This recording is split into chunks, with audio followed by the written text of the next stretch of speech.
In our camp, we will make a very practical meal which is sweetie rice of chicken salad and lemonade.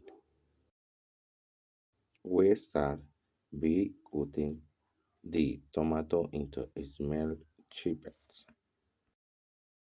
After cutting the small onion, we enter to put everything in the pot to place in the cooking for take minutes where we will get and this time the rice was mine is a kitchen of cooker with live with a delicious flour. Not after so much waiting we go to serve it and it is the delicious lunch.